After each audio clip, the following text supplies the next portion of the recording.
Submission rules are slavery. So?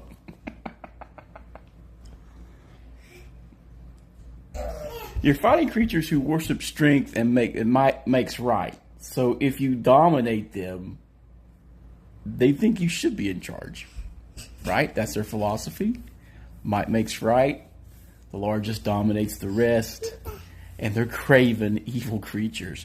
Now, granted, they will turn on you. Can't trust them. That's why most players, once they did that, turn them into trap springers. Force them to run down hallways full of traps. Open the chest after the thief was unsure if it had deadly consequences. Or we prefer just genocide. We just butcher them. Oh, and by the way, they're not real. Nor are they stand-ins for real-world people. They're fantasy.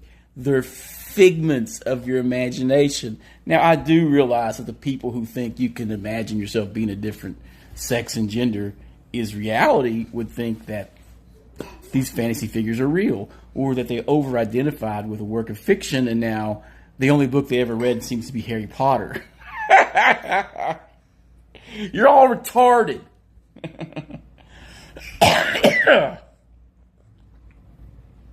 There's definitely something wrong with these people.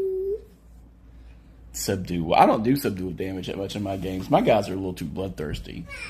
As for slavery, I've had players actually engage in slavery. Or enslaving goblins rather than just killing them. Making them slave away in the mines and make him rich. The other characters were not happy with it. And I think my reaction rolls for the NPC factions in the dwarf community were 50-50. Kind of like Twitter. Yeah, whatever. So, whatever. The wheel of outrage landed on subdual damage is slavery. But not the bard's charm ability making people do things they didn't want to do, like seduce. Charm person being used liberally to get favorable selling of your loot from adventuring. That's perfectly okay. That's the worst form. That is magical enslavement, where they're forced to participate in it and they don't realize they are forced against their will to participate in their own enslavement. Come on. It's a fucking game. Now, you could literally make some arguments that it could violate some of your character's alignments. So if you're running a 3-axis alignment system in your lawful society, is slavery legal? And it's not a big deal. If it's not, then they would probably be neutral or chaotic. In a 9-point alignment system, it gets a little bit more nuanced, now doesn't it? So it comes down to how you view your alignment system and morality, right? If you're doing grimdark 3-point alignment system, then that stuff is not going to be an option. It's just going to be like, whatever. They're not people. They don't count. You know, it's kind of like the same argument they make for slavery. They're not people. But in this case, they're literally not people. They are the epitome of evil. Creatures born of chaos to only destroy and maim, murder, rape, and pillage. You're right. It's probably better to kill them. But, I mean, it's a fucking lame argument, isn't it? It's a lame argument.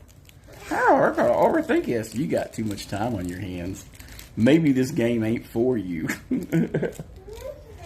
I'm gonna make me a lawful evil slaver in somebody's game now. What do you do with these goblins? We're putting them to work. I'm gonna sell them to the mines. What? Did I just start a mine? Are there some salt mines I can put these guys in until they just, dehydrated and useless anymore? What? Is it legal? If it's not legal in this area, can I do it on the borderlands where there is no law? Funny. Some players aren't down with it, but it's a game. It's not real.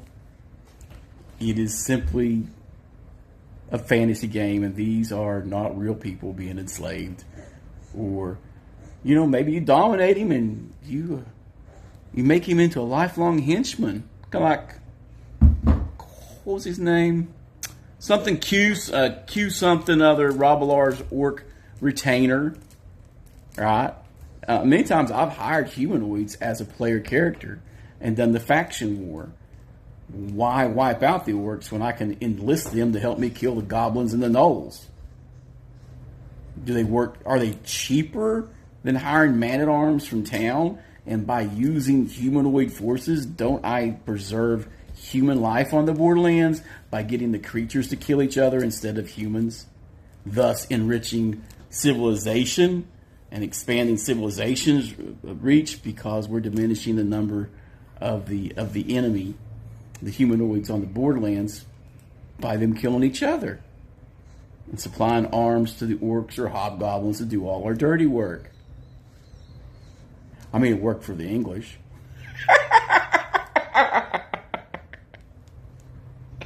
Come on. Come on. It's a game, people. It's not real. God, what a bunch of retards. They're deluded, though. A bunch of deluded people with too much time on their hands. Next BX Beckman game, I think I am going to start doing subdual damage more and just enslaving shit. No, it's cheaper than hiring guards from town. We make them camp outside of town, and when we go on adventure, they're our fodder. I may not trust them to keep the campsite, but I will trust them to go down the trap-infested hallway first. Suck it up, y'all. Game well. Game often. Let's talk more, walk, gather, and play games.